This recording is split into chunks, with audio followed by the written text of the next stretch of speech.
sa ating paminaw kaning kuan mga radio station. So ining kanamo diri ko man tagklaro lang namo katong mga nag-surface doon sa social media accounts na about kaning mga alleged kidnapping incident ng mga minor. So para sa record ng Surigao City Police Station na atay duha ka insidente na na-record. So kadtong nauna na insidente, ongoing pa ang pag-imbestiga adto. Kadtong nakaabot dun sa barangay Orokang Kapitana saka dun sa barangay Konsihal. So kadto tagpadadyo nato ang investigation, although sa initial investigation nato na kung asa nag-originate ang alleged na isinakay siya sa tricycle.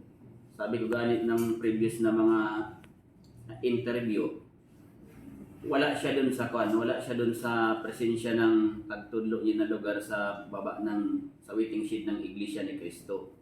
So sabi ko gani, I challenge everyone to check the CCTV camera doon sa operation center ng CDRR from 8 hanggang 11 ng buntag kadtong mga pitsahan na alleged niya na kidnap siya.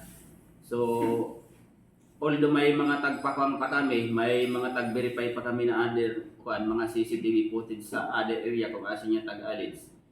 At the same time kadto sab na victim tag-endorse nato sa CSWDO for further evaluation and assessment kasi may mga procedure sab na taghimo ang ato na social workers na sila ragod ang nakahibalo, especially pag-determine about sa condition ng isa ka rescued na victim.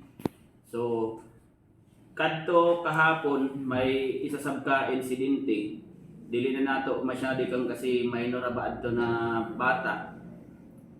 At the same time kanina after lunch nag-execute na ang grandmother niya kadtong lola niya ng affidavits kanina doon sa public attorney's office. So tag-alleged doon na wala na nahitabo na insidente ng pangidnap pareho kadtong sulti ng bata.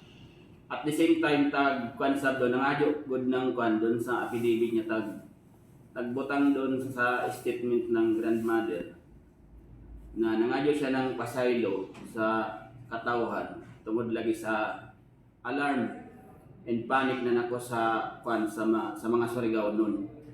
So magani yan tagkuanan sab namo kadto na ang lola na bantayan guide ng tarong ang mga bata dili ra kadtong lola, but through to all doon sa tanan ng mga ginikanan na as much as possible tan-aw nato ang mga activities ng ato ng mga bata from time to time kasi one of the challenges especially kung man panahona kading social media manggod.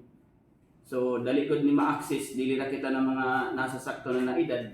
Okay ra kung kita na nasa sakto na edad na makakuang kita.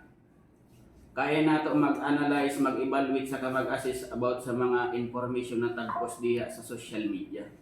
But in terms kaning mga minors, kinahanglanon gud nato ang guidance or pag-supervise sa mga bata na ma-monitor nato ni from time to time para ma-prevent nato sa mga moabot pa na panahon ang similar incident.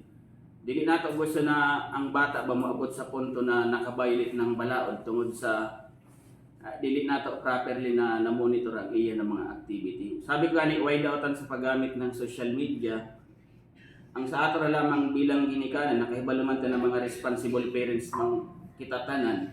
So look out guide nato para dili mahitabo ang kapareho na incident. At the same time, naghangya ako sa katawhan, especially sa mga Surigao no, nahitabo namang good na siya sa kakadto minor pa siya, as much as possible baka pwedeng ligaya nato na ibas kadtong bata kasi dili siya maayo. Kanamangod kasi ang edad niya is wala pa yun sa age of criminal liability ba.